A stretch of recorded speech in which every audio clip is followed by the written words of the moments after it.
Okay, let's go ahead and bring this Parks and Recreation Advisory Commission to order. Call to order. Announcement and compliances with the meeting law. Have they been posted? Yes, we are in compliance. All right, thank you very much. Has roll call been taken? Let's take roll. Can we take roll call? Commissioner McCurdy. Here. Buckman here. Farler. Sherman. Corbett. White. Noonan. Lopez. Okay, roll call has been taken. We'll move to number 3, public comment during this portion of the agenda. Agenda must be limited to matters on the agenda or public comment during this portion of the agenda must be limited to matters on the agenda or for action. If you wish to be heard, give your name for the record, the amount of discussion, as well as the amount of time any single speaker is allowed may be limited. Is there anyone here for public comment? Hearing none, we'll move to number 4, possible action regarding the adjustment of frequency of meeting beginning January 2012.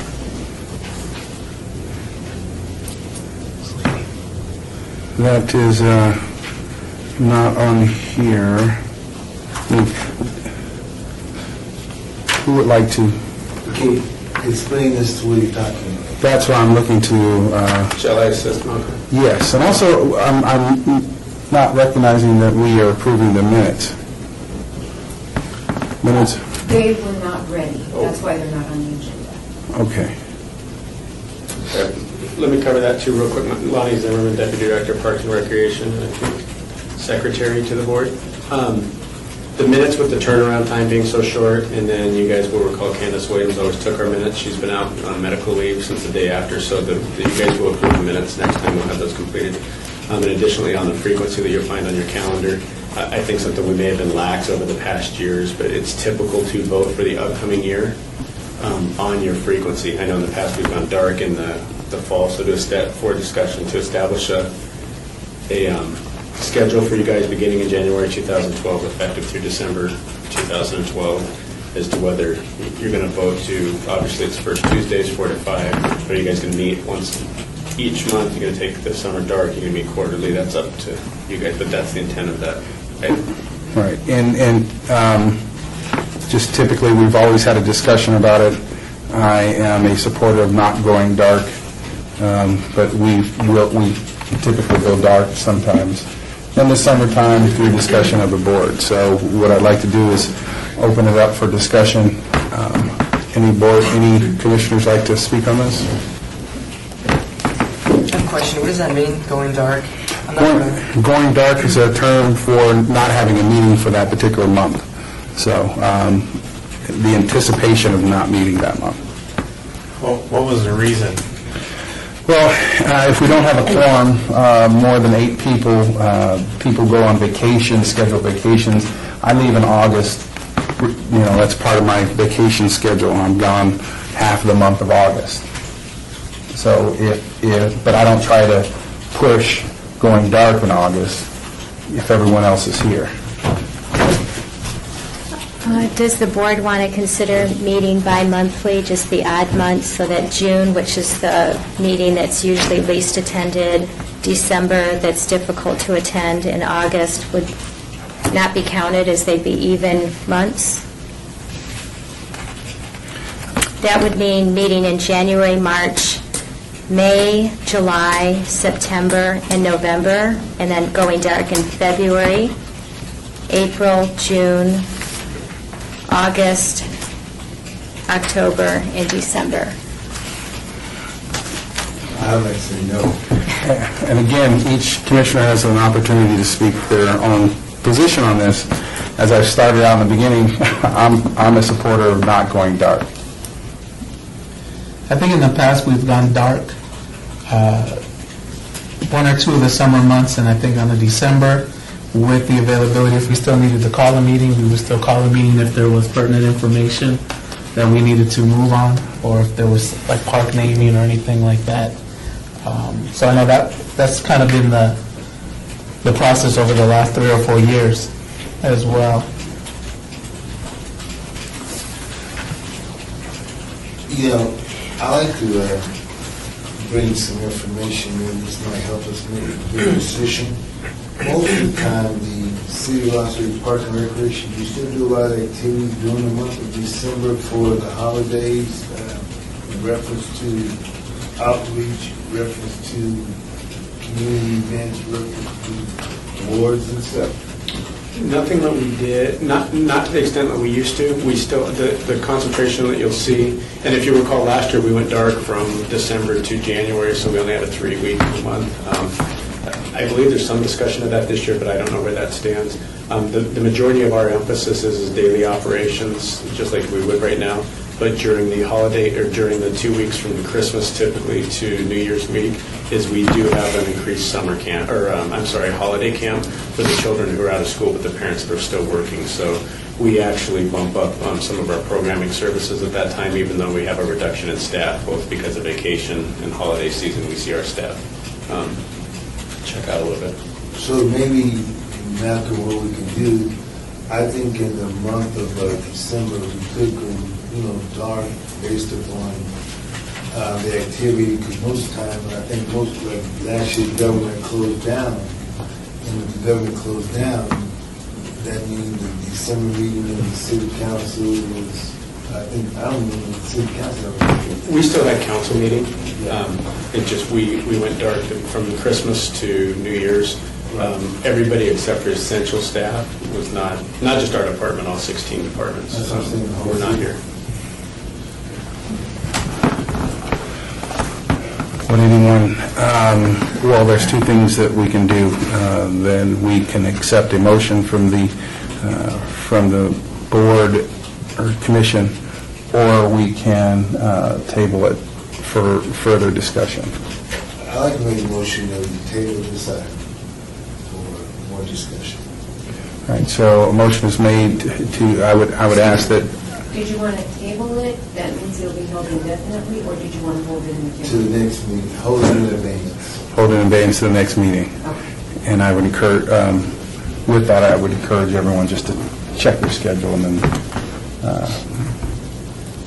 make a informed decision for next meeting. Motion has been made. Any discussion? That was, who was the motion? Commissioner? Mr. Chairman, if we do move it to bi-monthly, the hour would remain the same, right? It would still remain at Yeah, that 4 o'clock. has been set and agreed upon by the city for the Mondays in this same spot until we move to the new place with chandeliers and free food. Chandeliers next year? Free food. I second the motion. Motion has been seconded. All in favor? Aye. All opposed? Ayes have it. Moving to number 5, report regarding detention and enforcement on issues at the city facilities and parks. All wards. Okay. This information our department sent over to the city manager's office, and it's broken up in 2 parts. It's crimes against people and crimes against property. So beginning on July 1st through September 30th, it's a 3-month period, we've had a total of 11 incidents involving crimes against persons and 19 incidents regarding crimes against property. The incidents would include assault and battery, robbery, assault and battery with a deadly weapon. We had 11 of those incidents, and the property crimes would include things like malicious destruction of property, number of grand larcenies, a number of auto burglaries, petty theft, things of that nature. We've made a total of 3-month period, 1,168 arrests. A lot of these arrests, many of them, I believe, would be the warrants that we work, and the rest would be probable cause arrests that we've made. Some of these cases involving property crimes against people and crimes against property are still ongoing.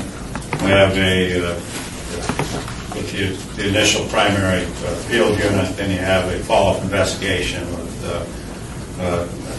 two members from the special enforcement team to do follow-ups. For instance, if you have an auto burglary, we often get notification, or the victim does, that they're using their credit cards. We get the location, set guys with follow-up, get the video, and be able to continue working the case until we end up making arrests on these things. Same thing when we have batteries or assaults or robberies in parks. If we're lucky enough to get it on camera in some of these parks, we could possibly do a follow-up. The problem with the cameras in a park, quite honestly, they're still shots in repetition, but we're not really getting facial features. We have to go with clothing. We're not quite getting the features we would at a private business like a 7-Eleven. But we've had pretty good success in doing follow-ups in these cases. Were we, Lonnie, successful in emailing these people? What's your feeling? I don't know, Lieutenant Senator. If I could report out, is I know the board has requested that you receive the marshal's report prior to this meeting, so you have time to review it. I've been working with Lieutenant Brown, and we're getting closer in the sequence. I got it this morning, but knowing that a lot of you all were at work, I didn't in turn just make the distribution, so and it's on me. But beginning next month, I will be able to get the report from Lieutenant Brown and get it out to you. I think, Mr. Chairman, if you could give me some idea, only because I'll ask the marshals, how much time do you want it in advance? Is it appropriate if it comes with the notification to each of you of the meeting? Is it a week? Is it 2 days? Only because we'll have to back in the adjustment time for them to get their figures. No, I mean, solely for my purpose on this commission, I use the information to pass to the constituents in my area any safety concerns involving the parks around my area, like the YMCA. I have great relationships with them. When there was grabs or smash and grab, I would call it out of the parking lots. We went over and talked to the director at the YMCA and asked them to send someone out in the parking lot periodically. And that may have curtailed, because it was an upward swing of crimes at the YMCA there. That's why I would need it, or I would ask for it, so I would be able to convey that to the people in my neighborhood and my area. As far as the other commissioners, just as an open discussion, what do you think? 3 days? 3 days out, receiving the report 3 days out, or however it's most convenient with you. So that's a two-part question, one to the board and one to you. We can start ideally, and I'll do anything, but ideally if I just put it on my calendar for the Thursday, we meet on Tuesday here now, I'd put it on my calendar to try and get it out to you guys Thursday. You'd always have Friday, Saturday, Sunday, and the business day of Monday, if for any reason. I mean, as a starting point, I think it's something we can adjust if we find out that it's not. Commissioner? Lonnie or John Donahue, by the way. I'm sorry. John. I'm Sergeant Donahue. is it that you want to wait till the end of the month to do the report, and then They could be on a monthly basis. so whenever you get it, I think if we just had it within 24 hours, because I know the end of the month will come fast because our meetings are early now. Yeah. I mean, I appreciate that, again, solely from my perspective. I'd like it like at least the day before, just so if I have any questions, I might be able to toss it around with people who ask me in my community. Because I think that part of our responsibility to be on this commission is to be involved with our community members, whether it be for the sports allocation or for the crime in our neighborhoods. We try to partner up with you and with the marshals, city marshals, to basically figure out ways of preventing crimes and suppressing that. But we're not out there running and chasing anybody. No. Some employees do that too. They go out and confront people, which is a big thing. You don't do that. You call law enforcement. Yeah. Well, our kids are out there and our families and everything else. Right. So. Most of these crimes against people, for instance, just to give you a little bit of background, what I've noticed, a lot of it is young people on young people. So a lot of these victims are 11, 14, 15, 16 are being robbed or assaulted in the parks. And I've noticed a lot of it's been centering around the skate parks quite often. The property crimes, and it's probably good to tell family this too, when you break auto burglaries, they're getting a hold of people's wallets and personal items and stuff like that. You just don't want to leave those in the vehicle. You know, if you have stuff like that, we have the YMCA where people are breaking into lockers. And we're doing a good follow-up in one of those cases. But it's just personal items like that. You don't really want to leave them in a vehicle. And citizens have actually put them underneath the seats of the vehicles, and people that break into the vehicles are able to locate that quite. They've been pretty successful and find that they ransack the car. They're looking for items like that. So it's in some ways it's good because they're using the credit cards before they have a chance to cancel the cards. And then we have some footage, and a lot of times it will end up in an arrest or a felony arrest with that. So that's some of the things that I've observed about that. Some of these, there again, some of these, all these incidents are city parks, city properties. As far as the arrest is concerned, a lot of them they're done countywide, with keeping in mind with the warrants that we work. So just, and I was thinking before I came up here, just a round estimate, there's 56 city marshals. The two of them are lieutenants. Let's deduct 2 from training, let's deduct 2 from internal affairs, and then we have 2 special investigative team members that leaves about 48 patrol in uniform. Let's deduct 12 from that. Those are the guys that actually, that's all they do is knock and talk, going to door businesses to work the warrants. And so at least 36 going 24/7. That is dedicated totally to patrol. But the main priority of the marshalling, after I'm telling you that, priority is patrol. Working the warrants are of secondary nature. So if we're short, we have an incident, I have no qualms as a sergeant pulling guys working warrants and handling situations when we need more manpower.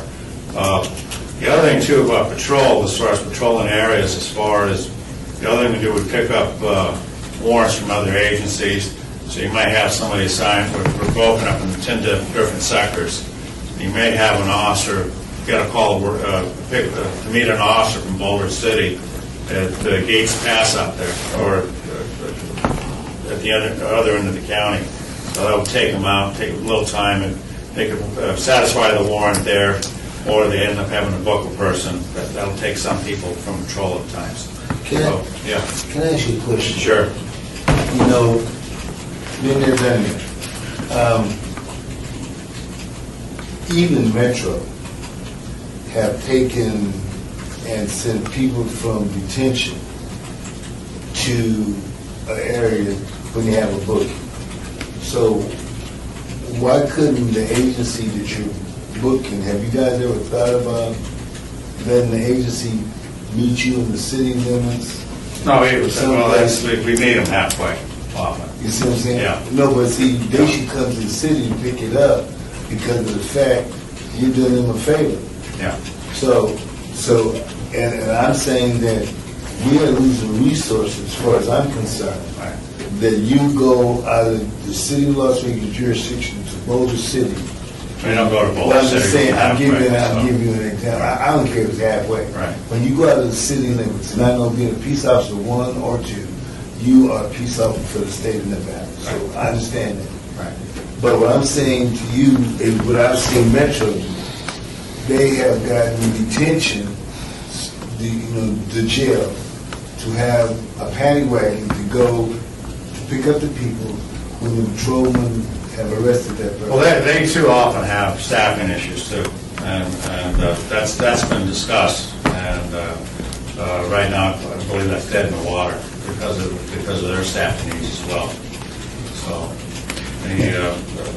what we try to do is compromise and meet them halfway. If other agencies can't meet us halfway, then we let the warrant pass. So, but contact the person, try to find other means, give them information, take care of that warrant. Well, Sergeant Donahue, as you know, a lot of us are really engaged and attend the parks or in the parks. Is there anything we can do in terms of assist with conversations or dialogue that you're having challenges with in terms of just the messaging, whether it's alcohol in the parks, which I know is a fairly new, are there any challenges that we can do as it relates to our engagement with the community to provide support to some of your efforts? Yeah, you could, as far as advise them about that. If you see something like that, I wouldn't, there again, just notify us, and then we'll go and talk to the people if they're in the park without a permit with alcohol. And usually we like to go with a warning unless we have to talk to a person a second time, Then we'll go into an enforcement mode at that point. But there again, I would call, as far as you're talking to groups and things of that nature, then get the word out with that, Just to let them know you're accessible and to call you rather than engage. Yeah, directly. absolutely. Okay. I wouldn't engage. The other thing too, it's risky, and you put the person on notice, and then they get a chance to leave, and then we've lost an opportunity to make contact with that person, and either advise, warn, or cite or arrest. So it's just best to be a good observer, call, and let us do our job. Okay, thank you. Well, thank you very much. And again, we try to, as Commissioner Colbert said, partner in helping you to get the word out as we engage with citizens in the parks. So appreciate it. Thank you. I believe you can go ahead and go now. All right. Appreciate it. Thank you. Thank you. Moving to report on the status of municipal sports unit programming. All wards. If I can, real quick, did we ever decide when we were going to get those reports in, whether it's going to be a day before or 3 days before? Did I miss that? I have the intention of the Thursday prior to the meeting. Okay. Just getting those out. Okay. Electronically. So, yeah, that closes that. Thursday before or prior to the meeting. Thank you for bringing that up. We'll move on again to the status of municipal sports unit programming, all wards. An update, folks might remember our July meeting, I believe it was, that was held in the HR conference room and had a significant amount of public participation. Just a quick status update as to where we are pursuant to becoming audit compliant for our field allocation process. Is at that time, Chairman White asked us to conduct focus groups. The first one of those is beginning tomorrow with the presidents of our largest organizations, so United States Youth Soccer, football, and lacrosse, and Little League, to begin the focus groups. The difficult challenge of that is that we want to make the focus groups open to everybody, but we don't want to have 350 people in a focus group at a time. So we specifically invited the chairs, so to speak, the major stakeholders first, and then we're going to filter out and try to have this closed by the holiday season, just so we have all the public comment. The three of the entire audit, and those of you may remember, I believe there's 13 items or audit recommendations. Those that are still outstanding are of significance are the field allocation and dealing with the equitable distribution of sports fields. The security policy, the council asked us to take a look at that. Right now we're requiring security for any event that has more than 250 individuals on a field, which is almost every event on any given night. And our concession policy, the use of the concession stand. So the allocation of the actual sports field themselves is by far the most significant and challenging of all of those, followed by the security and the concessions. We hope to implement in October of next year, which would give us a full year once we have a policy specific to the desires of Councilman Wolfson, and I think those were echoed by 4 or 5 of the other council, but they would rather have us take our time and have a commonsensical approach that is not resisted by the entire community versus one that is just strictly there for audit compliance. So from the sports side, I believe it's a Herculean effort, but we're trying. And that's just kind of an update because I know it was something that's always brought to the board's attention. Are you going to require them to have licensed security companies? What our current policy has right now is unarmed, and if you have an event that brings more than 250 players or spectators to a said field, they're required to provide security. That has pretty significant financial impacts on an organization.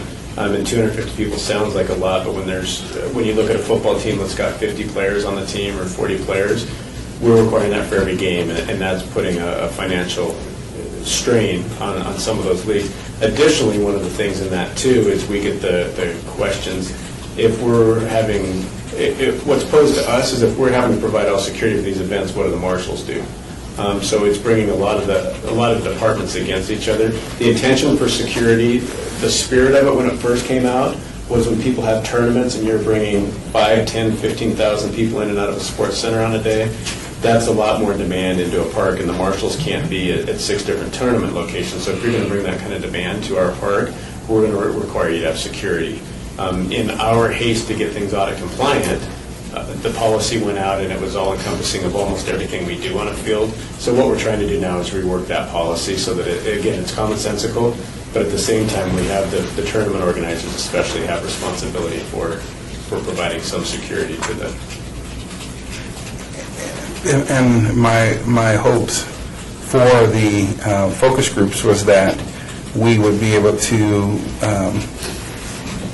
do what typically has never been done, is cut down on some of the bureaucracy of government.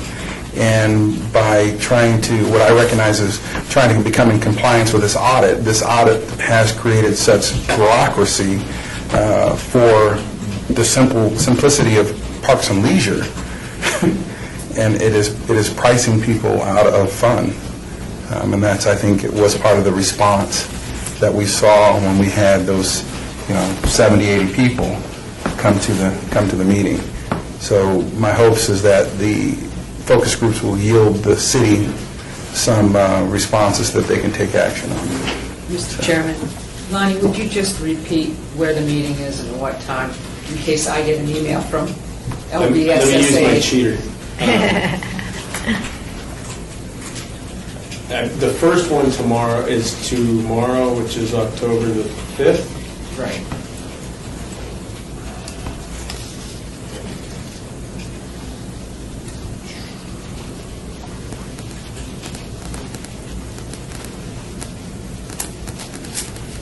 At 3 to 5 p.m. And it's being held because this is a smaller, it will be held in the second floor, which is this group notices. It's where we used to have our Park and Rec Board meetings. As we proceed in the future, I anticipate they'll be held at the municipal swimming pool because their classrooms are large enough to host a large group, but tomorrow is at... How were they City Hall notified? Conference Or was it just the people who wrote their names down on that list? All of those will be welcomed. Right now, what we've done is take the chairman or the president or the executive director, whatever their title is, okay. of our major stakeholders. So rather than make it open to the 3,000 soccer coaches, Yeah. we have the executive director of United States Youth Soccer coming in. And okay. Mike Akers, who I think you guys are aware of, is the District 4 president of Little League. He's been invited. So Nevada Lacrosse. Football is the only one that's actually got 2 representatives because there's so many football groups. There's not one dominant one out there that represents a majority. So we've invited both of the major stakeholders in football to come to the table, only to get us started and going forward so we can hear it from kind of their executives. Oh. And I anticipate doing this so long we know what they're going to say, but still at the chair's direction and going forward as the public input's part of government. So that's the road we're headed down. So we do know an LBSSA person is going to that meeting? You're talking senior softball? Yeah. I'm guessing they're not because this is the major stakeholders that have 20,000, 30,000 representatives. Okay. I'm guessing that they'll be brought in specifically when we do, but they're more than welcome to attend. We just, LBSSA is, I don't want to say a minority group because that infers seniors are a minority, Right. but there are so few as compared to the major stakeholders. If we don't get it right for United States Youth Soccer with their 30,000 representatives, it's not going to be right for LBSSA. But they're more than welcome at the meeting. It's not to, and that's the problem when you have stakeholder meetings. It's hard to maintain a workable group, and at the same time not have somebody offended that I wasn't specifically asked. But they're more than welcome to I'm attend. not sure if I'll get a communication, but they've been, ever since I started playing ball, they've been dragging me off the field and asking me a ton of questions. I don't even know the major players that they're speaking of. So I do have a question. Who's facilitating these focus groups? I hope, Malcolm, let it be me. I mean, to be very honest, is I've got 3 more meetings at the same time tomorrow, and I'll be at the stakeholder one. If it's not, it'll be somebody on my staff. What we're really, here's the hardest thing to articulate to these folks. is, and we can use Mike Aker as an example because we're all comfortable with Mike. Mike's been here 20 years and he understands the system. Little League traditionally is all-inclusive. They don't do cuts as far as turning children away. They're not one of our groups that are tournament users that rake in a ton of cash. They're really in the spirit of being there for the children. We have many other user groups that there's a lot of financial opportunities there, and they're coming at it from a different way. The other thing that is really, really, really challenging to us is we have 20 years of political evolution that have formed who gets the fields when, where, and how. That is in direct contradiction of what the audit says. An audit's black and white. So the audit is giving this recommendation that you give the fields equitably, and you treat everybody the same. And it's really against an unbalanced system as well as an entitlement we built. Take all the personal out of it, is I've given Malcolm a field for the last 30 years, and I've let him build this dynasty, good or bad. But that's the situation. So one of the challenges we have is we've allowed groups to expand. We've given them more fields. They've gotten bigger, bigger, and bigger. Now when you come in with a fair and equitable system, is we're taking away. So there's a lot of challenges, and that's philosophically right or wrong, wherever you stand on that issue, is there's a lot of challenges to try and rectify a system that's been in place for 50 years. And that's unfortunately what our task is. But there's just a lot of dynamics in there to try and correct that, and I think we saw that reflected in the Parks and Rec Board. But that's our challenge, and that's what we're moving forward with. Thank you. Is that your report? It is, unless there's any other questions. You're going to stick to that? Just kidding. All right. Any other questions for Lonnie on item number 6? Okay, thank you very much. We'll move to the report on the closure of Rafael Rivera Community Center, Ward 3. We updated it, and just to bring it full circle now, we are no longer programming Rafael Rivera Center. The majority of those programs, I should say, have moved to East Las Vegas. Some of them have trickled into Chuck Minker, but primarily the East Las Vegas location. Nobody lost their job in us closing that center down. We were having a redundancy of services there. One of our challenges is we were very short-staffed after the 30% reduction of our full-time staff last year. What we did is take our staff to bolster up East Las Vegas. Rafael Rivera is purchasing and contracts is working on putting that building out to bid so that either a nonprofit or for-profit could actually come in and occupy it and provide some service. It could be anything from the Mexican consulate to the YMCA or Malcolm's mediation service. So it's truly out there for public bid. But I just wanted to report out because I know I got some phone calls about our people losing jobs and that this wasn't an attempt at privatization to reduce our workforce like we've done in the past. This was an attempt at privatization just to cut out the redundancies. For those of you not familiar, is Rafael Rivera shares a parking lot with Chuck Minker, which is a 30,000 square foot recreation center, and literally 2 blocks away on the other side of Roy Martin is about a 60,000 square foot, our East Las Vegas Senior Recreation Center. And I'll get this wrong, but I think Rafael Rivera is around 7,500 square feet, and it had a multi-purpose room but no gymnasium. So we took the programming, put it in one of our bigger centers, put our staff there to bolster it up.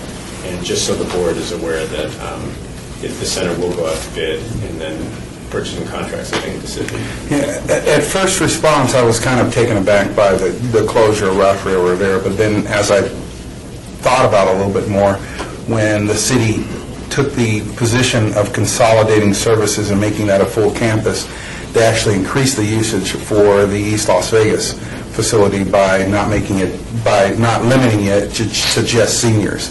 And I thought that was a good use for that facility in increasing the capacity there.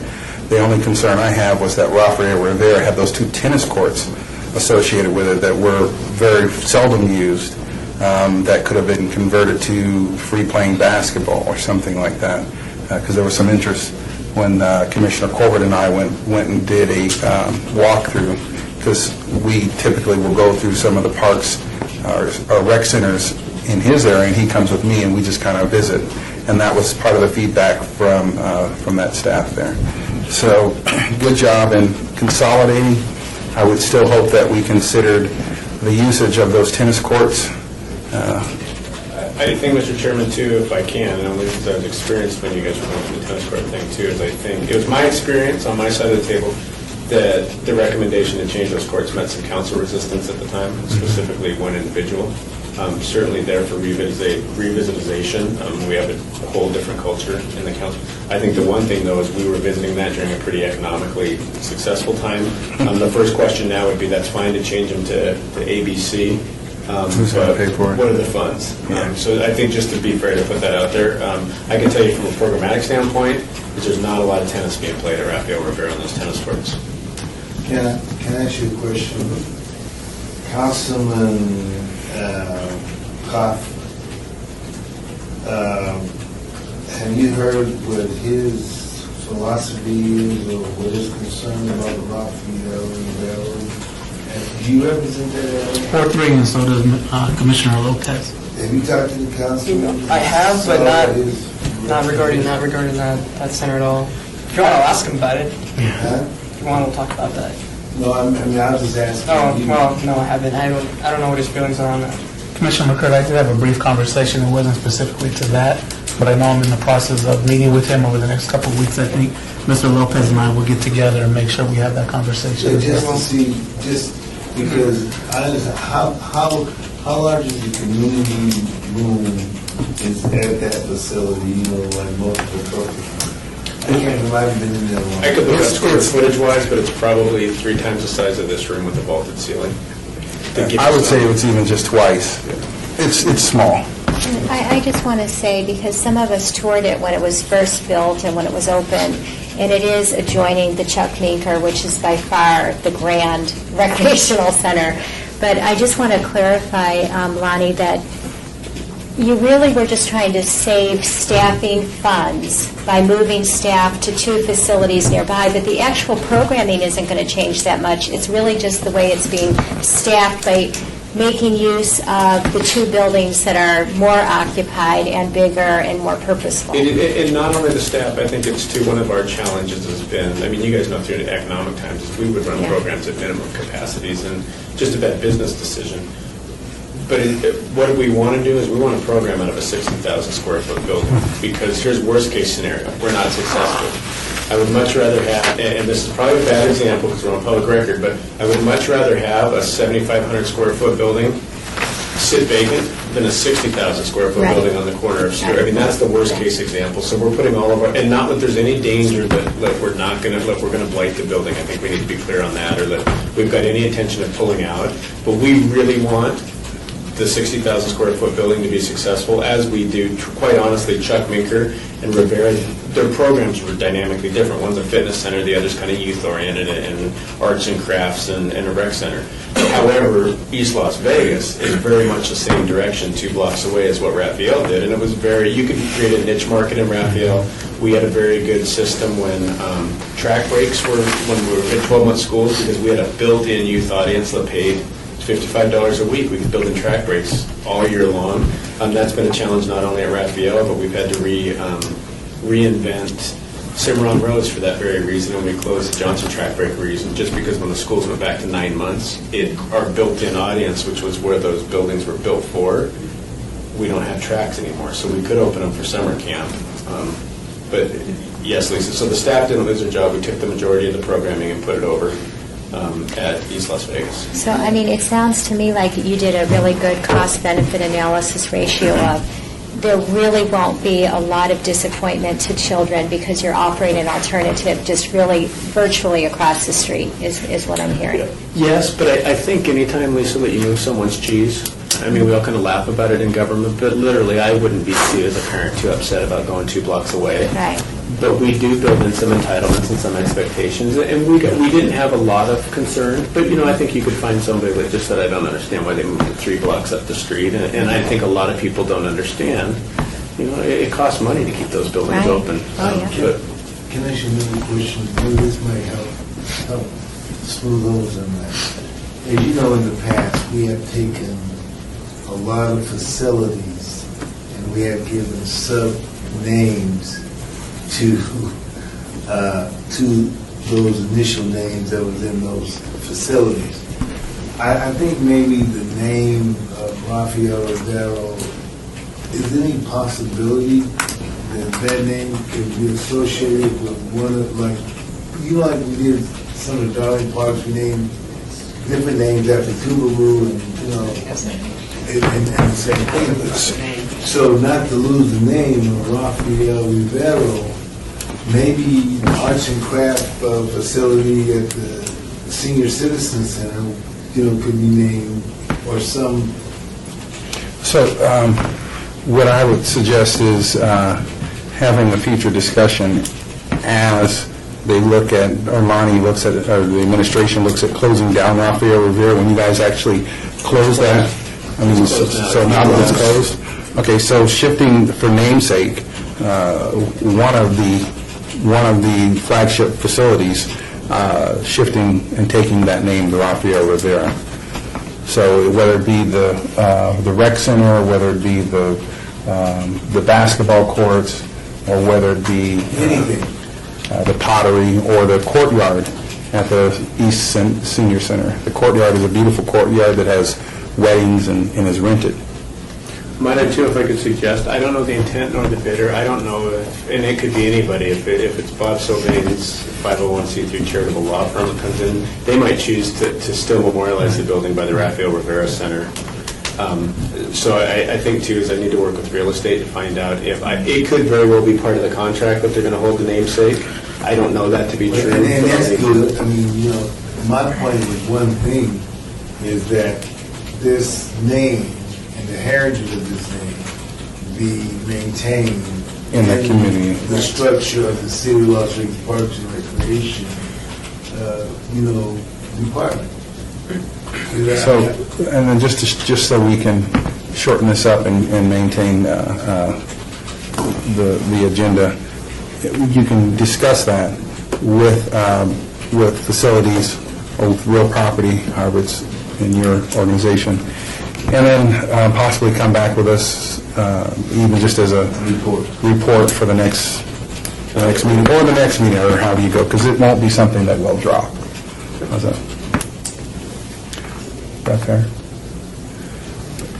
If there's nothing else on item number 7, we'll move to number 8, report on All-American Park naming motion. Before we move on, can I just make some comments specific to the, and it's somewhat maybe peripheral, but I think it's connected. Elias over there used to be over at the Rafael Rivera and did a phenomenal job. I think he's been over at now almost a year over at the East Las Vegas and has done an absolutely phenomenal job. I would love for some of you to come over and just walk that facility. I think we did a tour a couple years ago at the East Las Vegas Senior Center where Elias is now. And I think when we did our tour a couple years ago, it was still a comprehensive building. There was a lot of things happening. But if you walk in there now, it is just filled with life. There's so much activity going on. I got a chance to meet. I know Mel went over to Chuck Minker, the other gentleman, I can't think of his name right now. Bernie Smith? Yeah, Bernie went over there to East Las Vegas Community Center. I was speaking with him on Saturday, and the kids have just followed them, and they are just loving the new facility. And so, in terms of just the neighborhood resiliency, it's high, and there's a lot of people who would frequent Rafael Rivera that are now at the East Las Vegas, but because of the way the staff has moved over, there's still that continuity that exists. I would just recommend, and correct me if I'm wrong, Mr. Lopez, I know you spend a lot of time over there as well, but I would just love for you guys to go and just see and get the feeling of that center, and Elias has done just a phenomenal job over there. Mr. Chairman, through you and to Mr. Lopez and to Ms. Zimmer, I got a call from the Housing Authority, which used to be the Housing Authority of the City of Las Vegas, but it's called Southern Nevada Regional Housing Authority, where I used to be an employee. And I remember we had rented the East Las Vegas Community Center for the Celebration of Aging, which I implemented some 18 years ago at the Housing Authority of the City of Las Vegas. And this month, I think the month of October, the Housing Authority of Southern Nevada is doing the Celebration of Aging there again at East Las Vegas Community Center this month. So, like I said, there's a lot of good programs going on in that facility. And I'm very proud of it. I'm very proud of it when I first did my Celebration of Aging there. And that is a beautiful facility. And my main reason for this bringing up, I just did not want to see this. It's too many times we're changing the name of parks and we're bringing people that have not done anything, and we're giving them names, and that name has been synonymous in Park and Recreation that I've known for a long time, and that's the reason why I brought that up. Absolutely. Thank you. So, any other discussion on item number 7? Hearing none, we'll move to number 8, report on All-American Park naming motion. If you remember, Mr. Chairman, at last month's discussion, there was considerable discussion about the motion and how it came out, and I'm going to crawl under the table to read this only because I don't want to in the tape. But I think, in all sincerity, I think one of the issues is that we recommended to Councilman, not we, the board recommended to Councilman Wolfson that he take a look at the minutes, and transcribing the minutes. We've gone back and asked Cheryl Ross to actually go back. All that's audible on the tape, and I put this out there for consideration because I think my recollection was the board felt very serious about the park naming process, and you guys had some language you wanted in the record. That being said, what is audible on the tape is that Commissioner White made a motion to recommend the park be maintained as All-American Park, and the City of Las Vegas explore an opportunity to name other areas of parks after the suggested name, in addition to exploring ways of accepting financial contribution attached to the park namings. And then my notes indicate that we could not hear the rest of the motion. So I put that out. I think it was at your request that we transcribe it. I will say this, I'm trying very hard not to influence any discussion you haven't been there, is that's the way the record reads right now. And I turn it back to you because I think it was. Okay. I think the bigger discussion was that we really just wanted the city council to understand that there's a park naming process, and that to take the name of a park and then name it after somebody's father or something of that really should go to the park naming committee for exploration, so that there can be public comment and a procedure and protocol be followed in the future. I think that was really the major crux of the discussion. Plus, since you were on the commission at that time, the emotional tie to the naming of it from 9/11, we had talked quite at length of that, and to go and change that, especially when it was the 10th anniversary of all the things, and it came right at that time. If I could too, I was probably remiss, and I didn't even think about it until you indicated that, as I went back and reported your vote that evening while it was fresh, and not knowing I wouldn't have the tapes to transcribe and that you wouldn't. But that was part of, and I can still look for it as part of record, but certainly my recommendation to the council was something to the effect of, is that when you put it in historical perspective, there was a lot of emotionality, and it had followed September 11th, and there was a lot of community pride. So that was part of my recommendation, informing them of, I think the vote was 9-0 against. I'm not 100% positive who was in attendance, but I know it was unanimous of the attendees. But I codified, kind of captured that spirit in mind, and I can certainly look for that email as well. Can I ask a question? What was the outcome at the council reference to that naming of that park? Has the council made a decision, or that particular item is in vacancy? As a staff member, it was never put on the council floor, so it was never there for the consideration. My report is the deputy director. I suspect what they were doing is putting it out there to see the community, see what the reaction would be. I can't speak for the council, but I'm not so sure in the transition of new council members, they were, as Lisa was bringing up, I'm not 100% sure they understood the policy. I think it was an idea that caught steam. When the city manager addressed me with it, I said it has to go to the Parks and Rec Board, and brought it to the Parks and Rec Board.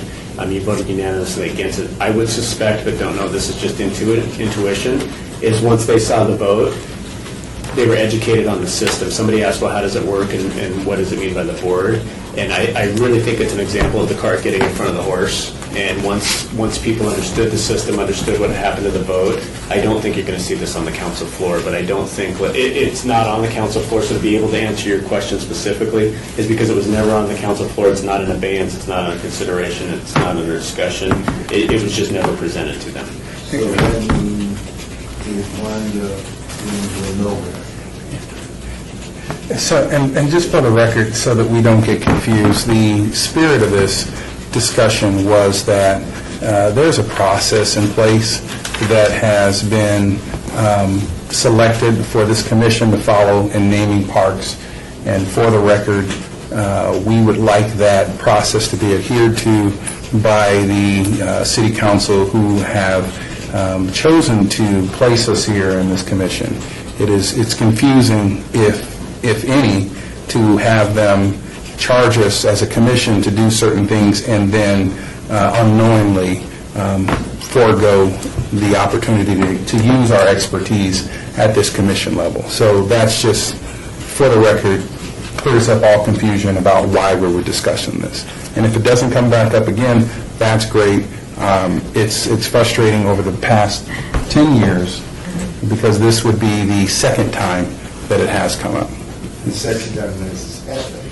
Yes. So, just for the record, I want to strongly suggest that the city council take the advisory commission at advise when looking at park naming.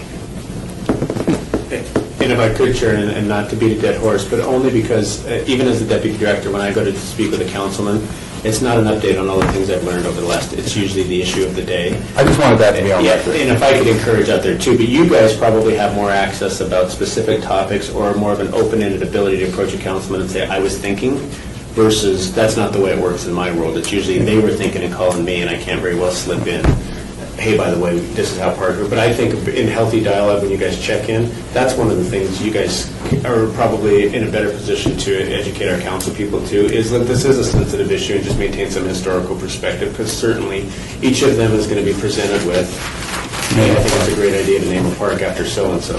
I think it's a learning experience, and I know one of our past experiences, the councilman was very, very humble and came back with, a written letter, and I think that it's a process of information. Yes. Okay. Let's put that horsey to bed. Unless there's any other discussion, we'll move on to item number 9, citizens' participation, public comments. During this portion of the agenda must be limited to matters within the jurisdiction of the commission. No subject may be acted upon by the commission unless the subject is on the agenda and is scheduled for action. If you wish to be heard, give your name for the record, the amount of discussion on any single subject, as well as the amount of time any speaker is allowed may be limited. Are there any citizens to participate? Great. Okay, hearing no citizens participate, the meeting is adjourned.